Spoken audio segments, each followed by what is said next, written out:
देखिए, अगर आप जल्द से जल्द एक मस्कुलर बॉडी बनाना चाहते हो तो आपको रेगुलर वर्कआउट करना पड़ता है और साथ ही साथ एक शेड्यूल बनाना पड़ता है जिस हिसाब से आप हर एक अलग दिन अपने एक अलग बॉडी पार्ट को ट्रेन करते हो। मेरे वीडियो में ऐसे काफी सारे कमेंट्स आ रहे थे कि सर हमें एक वर्कआउट प्लान बताइए कि हमें किस दिन कौन से बॉडी पार्ट का वर्कआउट करना चाहिए जिससे कि हम लोग का बॉडी बहुत ही ज्यादा जल्दी ग्रो हो सके। और इसीलिए आज के इस वीडियो में मैं आपको एक ऐसा वर्कआउट प्लान शेयर करने वाला हूँ जिसे अगर आप फॉलो करते हो तो आप अपने बॉडी को बहुत जल्दी ही बना लोगे। तो बिना ज्यादा समय बर्बाद करते हुए आते अपने वर्कआउट प्लान पे। लेकिन वर्कआउट प्लान जानने से पहले आपको एक बात जाननी जरूरी है कि आपके बॉडी का ये 3 मसल्स बैक, चेस्ट और लेग, इन तीनों मसल्स को आपको ज्यादा ध्यान देना है क्योंकि ये आपके बॉडी के सबसे बिग मसल्स हैं। तो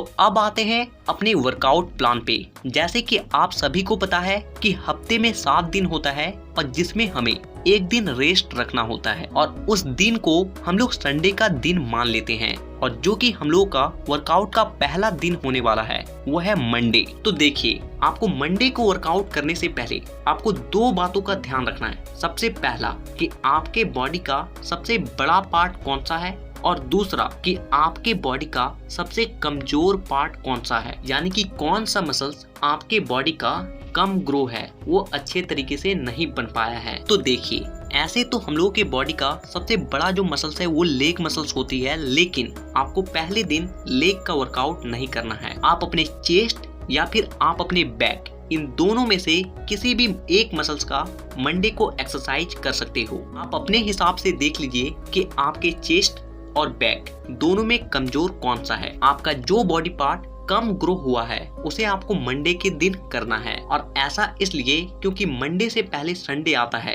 और उस दिन आपका पूरा बॉडी रेस्ट मोड में होता है और इसीलिए जब आप दूसरे दिन वर्कआउट करोगे तो आप अपने उस मसल्स को अपना पूरा 100% दे पाओगे और जिससे वो जल्दी से जल्दी ग्रो हो पाएगी। तो अब आते हैं हमारे वर्कआउट के दूसरे दिन यानी कि ट्यूसडे।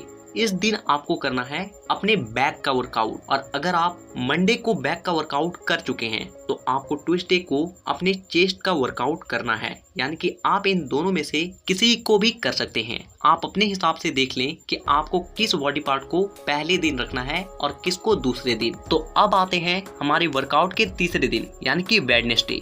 तो इस दिन आपको करना है अपने बाइसेप्स और फोरआर्म, इन दोनों को एक ही दिन करना है क्योंकि जब आप बाइसेप्स के एक्सरसाइज करते हो तो अपने आप ही आपके फोरआर्म के मसल्स भी ग्रो होने लगते हैं और इसीलिए अगर आप उस दिन ही अपने फोरआर्म के एक्सरसाइज को करते हो तो आपका फोरआर्म और आपका बाइसेप्स दोनों बहुत तेजी से ग्रो होने लगता है। तो अब आते हैं हमारे वर्कआउट के चौथे दिन जो कि है थर्सडे और इस दिन आपको करना है केवल अपने ट्राइसेप्स के एक्सरसाइज को। देखिए, आप एक बात समझ लीजिए कि आपके जो आर्म का 70% हिस्सा होता है ना वो आपके ट्राइसेप्स मसल्स ही होते हैं और अगर आप इसे अच्छे से ट्रेन नहीं करते हो तो आपका आर्म कभी भी एक मोटा तगड़ा लुक में आ ही नहीं सकता और इसीलिए अपने ट्राइसेप्स को अच्छे से ट्रेन करें। तो अब आता है हमारा वर्कआउट का 5वां दिन और जो कि है फ्राइडे और इस दिन आपको करना है शोल्डर और दूसरा आपके एब्स, आपके 6 पैक को। देखिए, आपका जो शोल्डर होता है ये आपके बॉडी का काफी ज्यादा इंपॉर्टेंट मसल्स है।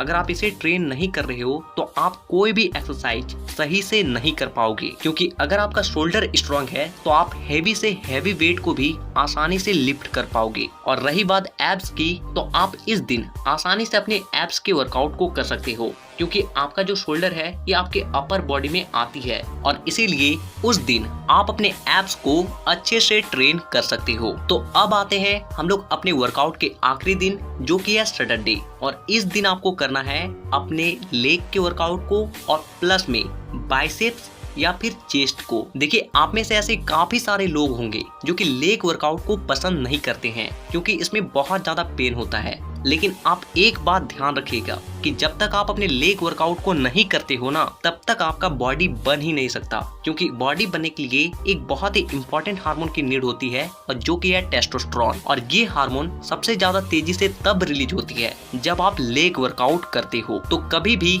अपने लेग वर्कआउट को मिस ना करें। और एक बात, जैसे कि आपको पता है कि लेग के बाद जो आखिरी दिन आती है वो होता है संडे का दिन, और जो कि हम लोगों का है रेस्ट का दिन। और इसीलिए आपको लेग के साथ साथ कोई और एक बॉडी पार्ट को ट्रेन जरूर करना चाहिए। आप अपने उस दिन बाइसेप्स को ट्रेन कर सकते हो, या फिर आप कुछ चेस्ट के वर्कआउट को कर सकते हो, क्योंकि नेक्स्ट डे रेस्ट का डे है। और अगर आप उस दिन अपने इन छोटे छोटे बॉडी पार्ट को ट्रेन करते हो तो आपका ये बॉडी पार्ट दोबारा से ट्रेन होगा, और जिससे ये जल्दी से जल्दी ग्रो होंगे। तो आने वाले वीडियोस में हम लोग ये बात करेंगे कि 1 डे 2 बॉडी पार्ट, यानी कि एक दिन में अगर आपको 2 बॉडी पार्ट को ग्रो करना है, ट्रेन करना है, तो आपको किस तरह से अपने वर्कआउट प्लान को रखना चाहिए। तो नीचे कमेंट में ये जरूर